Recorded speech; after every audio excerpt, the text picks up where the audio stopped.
বাবা মানেই সন্তানের কাছে প্রথম শিক্ষক, জীবনের প্রথম নায়ক। আর শাহরুখ খান হলে তো কথাই নেই। বলিউড বাদশা এবার নিজেই তারকা পরিচয়ের পাশাপাশি পালন করছেন সুপার ড্যাডের দায়িত্ব।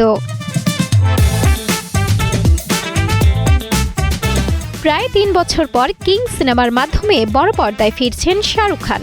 এই ছবির মাধ্যমেই বড় পর্দায় অভিষেক হচ্ছে শাহরুখ কন্যা সুহানা খানের। মেয়ের প্রথম সিনেমা বলে বাবা শাহরুখের চিন্তাও একটু বেশি। শুটিং সেটে নাকি তিনি শুধু নিজের চরিত্র নিয়েই ব্যস্ত নন, সুহানার প্রতিটি দৃশ্য নিয়েও সমান মনোযোগী। একমাত্র স্মার্ট সিটি বসুন্ধরা, আধুনিকতায় এক ধাপ এগিয়ে। অভিনেতা খরাজ মুখোপাধ্যায় বলেন, শাহরুখ নিজেই অভিনয় করে দেখিয়ে দিচ্ছেন কিভাবে এক্সপ্রেশন দিতে হবে, কিভাবে দৃশ্যকে আরও স্বাভাবিক করা যায়। একটি দৃশ্যের অভিনয় থেকে শুরু করে ছোট ছোট বিষয় সবকিছুতেই মেয়েকে গাইড করছেন তিনি। ছেটে তখন বাবা নয়, যেন একজন অভিনয় শিক্ষক।